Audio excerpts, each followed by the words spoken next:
அனைவருக்கும் வணக்கம். என்ன அப்படின்னா உலக அரசியல்லாம் பேசணுன்ற ஒரு எண்ணம் இருக்கு. ஆனா நம்மளுடைய போரே பெரிய அக்கப்போரா இருக்கு அப்படிங்கிறதா. எனக்கு என்ன அப்படின்னா சின்ன வயசுல இருந்தே பணக்காரனுக்கு ஒரு சட்டமாவும் ஏழைக்கு ஒரு சட்டமாவும் இருக்கு. சட்டப்படியான சட்டமா அப்படின்னா ஒன்றும் கிடையாது, எழுதப்படாத சட்டம். சின்ன வயசுல இருந்து எல்லா விஷயங்களும் பாக்குறேன். ஒரு தெருவில் நடக்கிற பிரச்சனை இருந்து ஒரு நாட்டில் நடக்கிற பிரச்சனை வரைக்கும் ஒரே மாதிரியே இருக்கு. பணக்காரனுக்கு ஒரு மாதிரியான சட்டமாகவும் ஏழைக்கு ஒரு மாதிரியான சட்டமாகவும் இருக்கு. அப்படிதான் இப்ப நடந்துகிட்டு இருக்கிற இந்த போர், இந்த அமெரிக்கா இஸ்ரேல் இணைந்து ஈரான் மேல போர் தொடுக்கிறதுங்கிறது ஆதிக்க மனப்பான்மை காட்டுது. எனக்கு கீழே தான் எல்லாரும் இருக்கணும் அப்படின்ற அந்த ஆதிக்க மனப்பான்மை இருக்குவாங்க. அது இந்த உலகத்துல முற்றுமொழிதா ஒழியணும். அப்பதான் எல்லாருக்கும் சரியா சமமான வாய்ப்பே இங்க கிடைக்கும். அதை எவன் தொடங்குறான்னா உச்சபட்ச பணக்காரன் எவனா அவன் தான் தொடங்குவான். ஏன்னா இங்க ஒருத்தனுக்கு கீழே ஒருத்தன் இருக்கணும் அப்படின்ற அந்த அது அது ஒரு வெறி. அது எந்த இதா இருக்கட்டும், சாதிய இதா இருக்கட்டும், வர்க்க ரீதியா இருக்கட்டும், எப்படி பார்த்தாலுமே அது இந்த மனித குலத்துக்கு தேவையற்ற ஒரு புத்தி. அது கேவலமான புத்தி. இப்படி ஒரு போர் நம்ம வாழ்க்கையே இங்க ஒரே அக்க போரா இருக்கிறப்ப இந்த போரை பத்தி பெருசா பேசுறது உலகம் மறைஞ்ச விஷயம். அந்த போர் எதுக்காக நடக்குதுங்கிறது அப்படி இருக்கிற சூழ்நிலையில நமக்கு ஆட்டோ ஓட்டுநர்கள், ஒட்டுமொத்தமா ஓட்டுநர்கள், குறிப்பா ஆட்டோ ஓட்டுநர்கள் கடந்த 13 ஆண்டா அதிமுக திமுக ரெண்டு அரசாலையும் பெரிய அளவுல பொருளாதார நெருக்கடிக்கு உள்ளாக்கப்பட்ட ஒரு தமிழ்நாட்டுல ஒரு கூட்டம் இருக்கு அப்படின்னா அது ஆட்டோ ஓட்டுநர் கூட்டமா தான் இருக்கும். ஆட்டோ ஓட்டுநர் அப்படின்னா வெறும் ஒரு ஆட்டோ, அதை ஓட்டுநர், அந்த ஓட்டுநர் மட்டும் ஆட்டோ ஓட்டுநர். அந்த ஆட்டோ ஓட்டுநரால பல பேர் உழைச்சிருப்பாங்க. ஆட்டோ ஓட்டுனால ஒரு டிங்கர் உழைப்பாரு, அவருனால ஒரு பெயிண்டரு. அப்படி ஒரு பெரிய ஒரு பொருளாதாரத்தை தனக்குள்ள வச்சிருக்கிறது தான் இந்த ஆட்டோ. என்ன சொல்ல போனா ஒரு மாஸ் டிரான்ஸ்போர்ட்னு சொல்ற இடத்துல இருக்கும். இந்தியாவில ரயில்வேக்கு அப்புறம் அதிகமா பொதுமக்கள் பயன்படுத்தப்படுற ஒரு சாதனம் ஆட்டோ தான். ஆனா அப்படிப்பட்ட ஒரு தொழிலை எந்த அளவுக்கு இந்த கார்பரேட்டுகள்கிட்ட கொடுத்து இந்த தமிழ்நாடு தட்டுக்கட்ட இந்த தமிழ்நாடு அரசாங்கம் ஒரு என்ன சொல்றது கையாளாகாத அப்படி என்னென்ன வார்த்தைகள் இருக்கோ அத்தனையுமே இந்த ரெண்டு அரசாங்கத்து மேலேயுமே போட்டுக்கலாம். ஏன்னா இந்த ஆட்டோ ஓட்டுநரோட கோரிக்கை தொடங்கப்பட்ட அந்த பிரச்சனை போராட்டம்லாம் தொடங்கப்பட்டது அதிமுக காலத்திலேயே தொடங்கப்பட்டுச்சு. நாம பல மனுக்கள் கொடுத்துருக்கோம். கட்சி சார்ந்து, கட்சியில இருந்தப்ப, கட்சியில இல்லாதப்ப, நான் தமிழ் கட்சி சொல்றேன், இந்தப்ப இல்லாத எல்லா நேரத்திலையுமே மனுக்கள் கொடுத்துருக்கோம். இந்த ஆட்டோ ஓட்டுநர் ஆட்டோ கட்டணத்தை உயர்த்துங்க, மீட்டர் கட்டணத்தை உயர்த்துங்க. பொதுமக்களுக்கும் புரியாது. இந்த சரியா பாத்தீங்கன்னா முன்னாள் முதலமைச்சர் ஜெயலலிதா இருந்தப்ப அவங்க ஒரு அரசாணை போட்டாங்க. இது நாங்க திருச்சி மாவட்ட ஆட்சியர்கிட்ட கொடுத்த மனு. இந்த மனு பாத்தீங்கன்னா 9/12/2024 2 வருஷத்துக்கு முன்னாடி கொடுத்த மனு. அதுக்கு முன்னாடியே நாம் தமிழர் தொழிற்சங்கம் சார்ந்தும் நான் கொஞ்ச நாள் கட்சியில இல்லாதப்ப மற்ற இயக்கங்கள் சார்ந்துமே நம்ம கோரிக்கை மனு கொடுத்துட்டு தான் இருக்கோம். தொடர்ச்சி அது ஒரு 7-8 வருஷமா நடந்துட்டு இருக்கிற ஒரு போராட்டம். நிறைய தொழிற்சங்கங்கள், நிறைய அதாவது கட்சி சார்ந்தது, கட்சி சாராம இருக்கிற நிறைய பேர் இந்த கோரிக்கையை முன் வச்சு பல போராட்டங்கள் பண்ணியிருக்காங்க. இது எல்லா கட்சிகளுக்கும் தெரியும், எல்லா பொதுமக்களுக்கும் தெரியும். இதுல உள்ள சிக்கல்லாம் நிறைய பேருக்கு தெரியாது. தொழில் ரீதியா சிக்கலை பத்தி பேசணும்னா அந்த ஆட்டோ ஓட்டர்களுக்குள்ள பாதிப்பை பேசுறதுக்கு ஒரு நாள் பத்தாது. அவ்வளவு பிரச்சனைகள் இருக்கு. இந்த 13 ஆண்டுல பாத்தீங்கன்னா தமிழ்நாட்டுல இந்த பொருள், இதை மக்களும் புரிஞ்சுக்கணும், அரசாங்கம் புரிஞ்சுக்கணும், இதை பாக்குற எல்லாமே புரிஞ்சுக்கணும். ஏன்னா ஆட்டோ ஓட்டுநர் கூட கேட்கறாங்க. நம்ம ஒரு ஆட்டோ ஓட்டுநர் கூட சொந்த வீடோ பெருசா ஏதாவது இருக்கலாம், 1-2 பேர் கொஞ்சம் முன்கூட்டியே அவங்களுக்கு ஏதாவது என்ன சொல்றது பரம்பரை சொத்துன்னு சொல்லுவாங்க, அந்த மாதிரி இருந்தா தான் இருக்கலாம். ஆட்டோ ஓட்டியே ஒருத்தர் முன்னேறி வந்திருக்கிறாருன்னா அது இப்ப உள்ள காலகட்டத்துல சாத்தியப்படாத ஒண்ணு. அது இந்த மாதிரி ஒரு அரசாங்கத்துக்கு கீழே அதுக்கான வாய்ப்பே கிடையாது, வாய்ப்பே இல்லை. ஏன்னா எந்த திட்டமிடுதலும் எந்த ஒரு இவனுக்காக பணக்காரன் அவன் கொள்ளையடிக்கிறவன், அவன் கொள்ளையடிக்கிறவனை காப்பாத்துறவன், அவனுக்கு தான் இந்த திராவிட கட்சி பாதுகாப்பா இருக்க ஒழிஞ்சு சராசரி அன்றாடம் குலைக்கக்கூடிய மக்களை பார்த்தீங்கன்னா எந்த கவலையும் இல்லாத இந்த திராவிட கட்சிகளே. அப்படி இருக்கிற சூழ்நிலை பாத்தீங்கன்னா இந்த 13 ஆண்டுல எந்த ஒரு ஏன்னா இவ்வளவு பெரிய 8 கோடி மக்களால நிர்வகிக்கப்படக்கூடிய அரசாங்கமே 3 முறை மின்கட்டண உயர்வு பண்ணியிருக்காங்க. சொத்து கட்டண உயர்வு ஒரு 2 வாட்டி பண்ணிட்டாங்க. இப்ப அரசாங்கத்துக்கே இவ்வளவு ஒரு நிதி நெருக்கடி இருக்கு, ஒரு சில வரி விதிப்பு, விலை ஏற்றம் பண்ணையில ஆட்டோ ஓட்டர் மட்டும் என்ன பண்ணுவாங்க? மனுஷனுக்கு பாருங்க, தலையில தைக்கிற எண்ணெயில இருந்து காலைல போற செல்ஃப் வரைக்கும் எதுவா இருந்தாலும் விலை கூடிடுச்சு, மீட்டர் கட்டணத்தை உயர்வை தவிர. இதனாலதான் பொதுமக்களுக்கும் ஆட்டோ ஓட்டருக்கும் இடையில எப்பயுமே ஒரு சலசலப்பு வருது. ஆட்டோ ஓட்டருக்கு ஒரு கெட்ட பேர்லாம் ஏற்படுத்தி இந்த அரசாங்கம் தான். ஏன் அப்படின்னா இப்ப நடந்துகிட்டு இருக்க இந்த போரால பாதிக்கப்பட்ட அதாவது இந்த எல்பிஜி கேஸ் இதெல்லாம் தட்டுப்பாடு ஏற்படுறப்ப பாத்தீங்கன்னா சாதாரண ஒரு டீ கடை, சாதாரண டீ கடையில இருந்து ஸ்டார் ஹோட்டல்ல உள்ள டீ கடை வரைக்கும் பாத்தீங்கன்னா இன்னைக்கு நம்ம போறலாம் சாதாரண கடை. கடையில ஒரு 8 ரூபா வித்த வடை 10 ரூபா, 10 ரூபா வித்த டீ 12 ரூபா. அப்ப அவங்களுக்கு எல்லாம் டக்குன்னு விலையை உயர்த்தி தனக்கான இழப்பை சரி செஞ்சுக்கிற அளவுக்கு விலையை அவங்களே நிர்ணயிச்சுக்கிற ஒரு வாய்ப்பு இருக்கு. ஆனா ஆட்டோ ஓட்டுநர்களுக்கு அப்படி கிடையாது. குறிப்பா அரசாங்கத்துல இருந்து இங்க ஒரு அளவு இங்க கிடைக்க போறது கிடையாது. ஆட்டோ ஓட்டுநருக்கு இந்த அரசாங்கம் சம்பளம் தர கிடையாது. பொதுமக்கள் தான் ஆட்டோ ஓட்டுநர்களுக்கான எஜமானர். ஆனா இந்த விலையை நிர்ணயிக்கிற இதுவும் ஒரு வாரியம் போட்டு அமைச்சு தந்து அதை பாதுகாக்கணும்னு அரசுகிட்ட இருக்கு. அப்ப நீதிமன்றம் 2 முறை சொல்லி கூட நீதிமன்றமே இல்ல, ஒரு நீதிமன்றத்தை மதிக்காத ஒரு அரசாங்கம் இருக்குன்னா திமுக அரசாங்கமா தான் இருக்கும். அதிமுக இந்த ரெண்டு திராவிட கட்சிகள் தான் ஒரு சாதாரண ஒரு ஆளு இந்த மாதிரி விலைவாசி தெளிவா தான் சொல்லியிருக்கு நீதிமன்றம். விலைவாசி உயர்வுக்கு ஏற்ப அவங்களுக்கு வந்துட்டு நீங்க ஆட்டோமீட்டர் கட்டணத்தை நிர்ணயிச்சு கொடுக்கணும். இந்த பலகட்ட போராட்டத்துக்கு அப்புறம் இந்த திமுக அரசு சொன்னது, நமக்கு கும்கான்ற ஒரு நிறுவனத்துக்குள்ள வந்து நாங்க வந்து ஒரு ஒப்பந்தம் போட்டு வச்சிருக்கோம். இப்ப மீட்டர் கட்டணத்தை மட்டும் உயர்த்தினா இந்த ஆட்டோல உள்ள, ஏன்னா கடைசியா ஒரு பிரச்சனைக்காக போராட்டத்துல அப்போ கூட அந்த டிசிசிஐ வந்து அதான் சொன்னார், மீட்டர் கட்டணத்தை மட்டும் உயர்த்திட்டோம்னா இப்ப இருக்கிற மீட்டர்லாம் வந்து அதுக்காக சரி பண்ணணும், அதனால அப்ளிகேஷனையும் போட்டுட்டா வந்து பிரச்சனை இருக்காது, அதுலன்னா டிஜிட்டலைஸா பண்ணிடலாம் அப்படின்றது. இந்த இடத்துல தான் மக்கள் வந்து புரிஞ்சுக்கணும். இந்த கட்டணம் வந்து சரியா பாத்தீங்கன்னா 16/10/2014 அன்னைக்கு முன்னாள் முதலமைச்சர் ஜெயலலிதாவால உயர்த்தப்பட்ட கட்டணம்.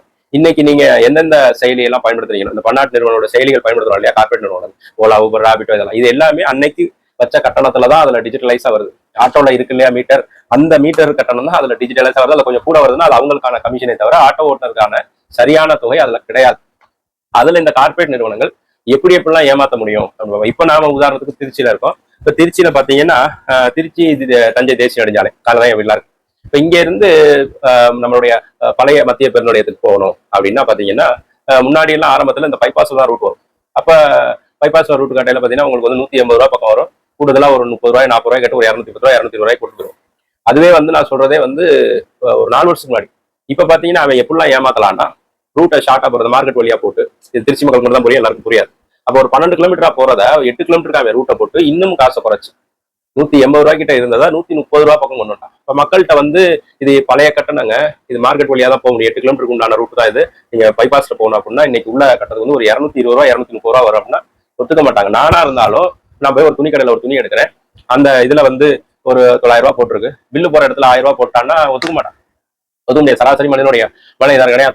900 ரூபாய் போட்டு இங்க வந்து நான் 1000 ரூபாய் சொல்றேன் அப்படின்னா நானா இருந்தாலும் கேட்பேன். அதே தான் இப்ப மக்களுக்கும் ஆட்டோ ஓட்டுநருக்குமான பிரச்சனை இப்படிதான் இருக்கு. ஏன்னா இடையில இங்க அரசாங்கமும் இந்த கார்பரேட் நிறுவனமும் ஆட்டோ ஓட்டுநர் போட்டு வஞ்சிக்கிறாங்க. இதுல இந்த கையாளாத அரசாங்கம் புதிய வேலை வாய்ப்புகளை உருவாக்குறது. ஏற்கனவே திண்டாட்டத்துல இருக்கிற இந்த ஆட்டோ ஓட்டர்கள் பெரிய மேற்கொண்ட தலைவலின்னு பாத்தீங்கன்னா இந்த பைக் டாக்ஸி சைடு, அங்கங்க பைக் டாக்ஸி கூட சண்டை இருக்குதுல, ஏற்கனவே இவனுக்கு வருமானம் இல்ல, வருமான பாதிப்பு. இந்த அரசாங்கத்துக்கு ஒரு வேலை வாய்ப்பை உருவாக்க தெரியல. புதுசா எவனாவது ஒரு கார்பரேட்காரன் அவனுக்கு வந்து தன்னுடைய லாப தேவைக்காக எதையாவது ஒண்ணு கொண்டு வந்தா உடனே அதை முறைப்படுத்துறதும் கிடையாது. அது இன்னொருத்தருடைய வருமானத்தை பாதிக்குது, ஏற்கனவே அவனுக்கு நம்ம ஒண்ணும் செய்யலையே அந்த அக்கறையும் கிடையாது. அப்ப இவ்வளவு பிரச்சனைகள் இருக்கு. இந்த பொதுமக்களும் எல்லாருமே இதை புரிஞ்சுக்கணும். ஏன்னா இதை தெளிவா நம்ம அடுத்தடுத்த பேசணும். இப்போ இந்த காணொலிக்கான காரணம் என்ன அப்படின்னா, இந்த மனு நான் வந்து திருச்சி மாவட்ட ஆட்சியர் அலுவலகத்துல கொடுத்தது. என்னை கொடுத்தது பாத்தீங்கன்னா 9/12/2024 கொடுத்தோம். அப்ப கொடுத்துட்டு இந்த மனுவை கொடுத்துட்டு நாம வந்து வெளியில வந்து செய்தியாளர்கள் ஊடகவியலாளர் சந்திப்பான அப்ப அதுல சொன்னோம், இது மாதிரி இந்த காரணத்துக்காக மனு கொடுத்துருக்கோம், இந்த கோரிக்கையை ஏற்று உடனடியா அரசாங்கம் வந்து செவிசாச்சு இந்த கோரிக்கையை நிறைவேற்றினா இது வந்து மக்களுக்கான அரசாங்கமா இருக்கும், மக்கள் சேவையா இருக்கும். தேர்தல் நேரத்துல செஞ்சா இது தேர்தல் அரசாங்கம், வாக்கு வங்கி வேலையா போயிடும். அப்போதைக்கு கட்டணம் உயர்த்தலாம். ஒருவேளை அப்பயும் உயர்த்தலை அப்படின்னா கண்டிப்பா இந்த 26 சட்டமன்ற தேர்தலில் வந்து திமுகவுக்கும் அதிமுகவுக்கும் எதிரான ஒரு பிரச்சாரம் பண்ணுவோம் அப்படின்னா, அதாவது பரப்புரை நாங்க மேற்கொள்வோம், இவங்களுக்கு ஓட்டு போடக்கூடாது, அதை இந்த வாட்டி செய்யப்போம். நாம் தமிழர் கட்சியில உள்ள வந்துட்டு சொல்றது ஒண்ணு செய்யறவங்க நல்லா இருக்காது. அந்த ஊடகவியலாளர் சந்திப்பு என்ன நினைச்சா அதான் நடக்கும். ஏன்னா நாங்க இந்த மனு கொடுத்து 2 வருஷம் ஆச்சு. இதுக்கு முன்னாடி ஏகப்பட்ட மனுக்கள் இதே சம்பந்தமா கொடுத்துருக்கோம், எந்த விதமான இது இல்லை. அதனால அடுத்த வாரத்துல இருந்து நாம் தமிழரோட தொழிற்சங்கம் திருச்சி தானி பாசறையோட வேலையே என்னன்னு பாத்தீங்கன்னா எல்லா ஆட்டோ ஓட்டுநரையும் சந்திக்கும். ஏன்னா ஆட்டோ ஓட்டுநர்னாலே இந்த அரசாங்கம் மதிக்காம இருக்கிறதுக்கு பெரிய வருத்தம் படணும் அப்படிங்கிறது தான் இந்த வாட்டியான நோக்கமே. ஏன்னா தமிழ்நாட்டுல மொத்தமா பாத்தீங்கன்னா நெருக்கி ஒரு 6-7 லட்சத்துக்கு மேல ஆட்டோ ஓட்டுநர் இருப்பாங்க. தமிழ்நாடு முழுக்க தமிழ்நாடு சொல்றேன் நான். அப்படி இருப்பாங்க. அந்த ஆட்டோ நம்பி குறைக்கிற பல வெவ்வேறு வேலைகள் இருக்கு. மற்ற கட்டணம்லாம் உயர்ந்த மாதிரி, அடிப்படை அத்தியாவசிய பொருள் எல்லாமே உயர்ந்த மாதிரி. ஏன்னா ஒரு விலை உயர்வு வந்து எல்லாருக்குமே தான், ஆட்டோ ஓட்டுநருக்கு மட்டும் இவனுக்கு கட்டணமே உயரலாம், அரிசி பருப்புலாம் கம்மியா தரப்பட கிடையாது. எல்லாருக்கும் விலை உயர்வு அத்தியாவசிய பொருள் எப்படி இருக்கும் அதே மாதிரி தான். அது இல்லாம எரிபொருள் விலையேற்றங்கள் இருக்கும். அது இல்லாம பாத்தீங்கன்னா இந்த வண்டியோட உதிரி பாகங்கள், எஃப்சி இன்சூரன்ஸ் எல்லாமே விலை உயர்வு. பெரும்பாலான பேர் பாத்தீங்கன்னா இந்த எஃப்சி இன்சூரன்ஸ் எல்லாம் ரினிவல் பண்ணாம இருக்கிறதுக்கு காரணம் இதுதான். ஏன்னா இவனுக்கு தேவையானதை கொடுக்கல, ரத்தத்தை மட்டும் உறிஞ்சிக்கிட்டே இருக்கணுன்ற மாதிரி விலையேற்றிட்டே போனா எவன் உண்மையா இருக்க முடியும்? அரசாங்கமே உண்மையா இருக்கிறது இல்ல. அப்புறம் அரசாங்கத்துக்கு கீழே வாழ்ற மக்கள் மண்ணெண்ணெய் வெளியும் மக்கள் வழி தானே. மண்ணெண்ணெய் திருட்டு போயிலா இருந்தாலும் மக்கள் மட்டும் யோக்கியமா இருக்கணும் எந்த அவசியமும் கிடையாது. நீதிமன்றம் சொல்லியே வந்து உயர்த்தாம இருக்கிற அரசாங்கத்தை என்னத்தை கொண்டு அடிக்கிறது? அப்படி இருக்கிற சூழ்நிலையில் நாங்க சொன்னதான் செய்ய போறோம். திருச்சி மாவட்டத்துல இப்ப இதை பார்த்துட்டு மற்ற இடத்துலயும் செய்வாங்க. நானே போன் பண்ணி சொல்லுவேன், எனக்கு தெரிஞ்ச எங்களுடைய கட்சியாளர்கள் நண்பர்கள் எல்லா வட்டாரத்திலும் சொல்லுவேன், திராவிட கட்சிகள் வாக்கை செலுத்தக்கூடாது, ஓட்டுநர்களை வஞ்சித்தவர்களுக்கு பாடம் கற்பிக்கணும் அப்படிங்கிற அடிப்படையில் கண்டிப்பா நம்ம வந்து எதிர்பார்ப்போம். நாம் தமிழர் கட்சி ஒரு வாக்கு சேகரிப்போம், அதே நேரத்தில் திமுக வாக்கு போடக்கூடாது அப்படிங்கிற இந்த ஒரு காரணத்தில் ஆட்டோ ஓட்டுநர்கள் மத்தியில் கண்டிப்பா கொண்டு போய் சேரும். அதுக்காக இந்த காரணம்.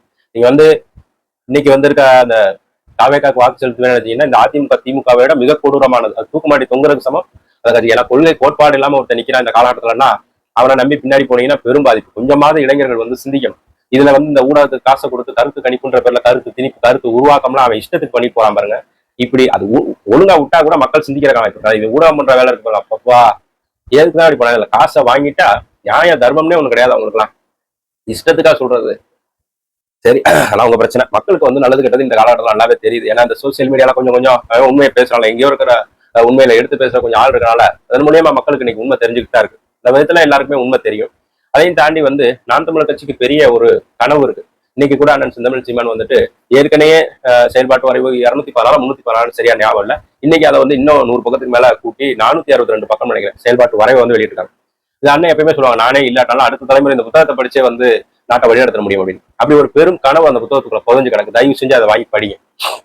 தயவு செஞ்சு படிங்க. ஏன்னா பசி பஞ்சம் ஊழல் லெஞ்சம் இந்த பெண்ணி அடிமைத்தனம் மதுமத போதை இதெல்லாம் இல்லாம ஒரு தூய அரசியல் நிறுவனம் அப்படின்னா அடுத்த தலைமுறை வாழணும் அப்படின்னா நாம் தமிழர் கட்சியை விட்டு அவங்களுக்கு வேற கட்சியே கிடையாது. அரிசிக்கும் பருப்புக்கும் வேட்டிக்கும் சேலைக்கும் கையேந்தி நிக்கிற நிலையில தான் இந்த 50 வருஷமா இந்த திராவிட கட்சிகள் வச்சிருக்கு. அடுத்து ஒருவேளை இந்த திராவிட கட்சிகளோ இந்த தாவேக்கா வரப்போற கிடையாது திராவிட கட்சிகள் வந்துச்சுன்னா நீங்க எண்ணிலடங்காத விலையேற்றத்தை வந்து இந்த அடித்தட்டு மக்கள் சந்திக்க வேண்டிய நேரிடும். இதெல்லாம் வந்து இந்த வாக்குங்கிறது வந்து அது ரொம்ப ஒரு முக்கியமான விஷயம். அந்த அடிப்படை புரிதல் கூட இல்லாம இந்த 50 வருஷமா அவங்க நல்லாவே பார்த்துட்டாங்க. இப்பதான் மக்கள் கொஞ்சம் கொஞ்சமா தெளிவு பிறக்குது. அதில் நாம் தமிழர் கட்சி வந்து ஒரு தத்துவார்த்த அரசியல் தமிழ் தேசிய அரசியல் நிறுவும் போது கொஞ்சம் விழிப்புணர்வு பெற்ற சமூகத்தையும் இப்போ ஒரு கோமாளி வந்து அதை திரும்ப பழைய நிலைமைக்கு கொண்டு வருவாரு. வைத்தறிச்சலா இருக்கு, ரொம்ப வைத்தறிச்சலா இருக்கு அதெல்லாம் பாக்குறப்ப. ஏன்னா கடுமையான உழைப்பு இருக்கு. அதனால இளைஞர்களும் புதிய வாக்காளர்களும் எல்லாருமே சிந்திச்சு கொஞ்ச நேரம் வாக்களிக்கிறதுக்கு முன்னாடி இப்ப இருக்கிற ஒரு மாத இடைவெளியில வந்து உங்க நண்பர்களோட நல்லா பேசுங்க. எல்லா காணொலிகளையும் பாருங்க. எல்லாருமே பேசுறத பாருங்க. இவர் என்ன பேசுறாரு, இவர் என்ன பேசுறாரு, இவர் என்ன சொல்றாரு, இது எப்படி இருக்கும், இது எதிர்காலத்தை எப்படி கட்டமைக்கும் அப்படிங்கிறத பார்த்துட்டு வாக்கு செலுத்துங்க. நாம் தமிழர் கட்சிக்கு வாக்கு செலுத்துறது கட்டாயப்படுத்த முடியாது யாரையுமே. நான் என்னுடைய விருப்பத்துக்கு பார்க்கலாம், அதெல்லாம் அவங்கவுங்க விருப்பம் தான். இருந்தாலும் இந்த ஒரு ஒரு நிமிஷ வேலை தான் நமக்கு அடுத்த 5 வருஷத்தை வந்து பார்க்க போகுது. இந்த தலைமுறை மாற்றத்தை உருவாக்க போகுதுங்கிறத அந்த விழிப்புணர்வு இருந்துட்டாலே போதும். நம்ம இந்த வாக்கினுடைய முக்கியத்துவத்தை தெரிஞ்சுக்கலாம். இதை தாண்டி சொல்றதுக்கு ஒண்ணும் இல்லை. அனைவருக்கும் நன்றி.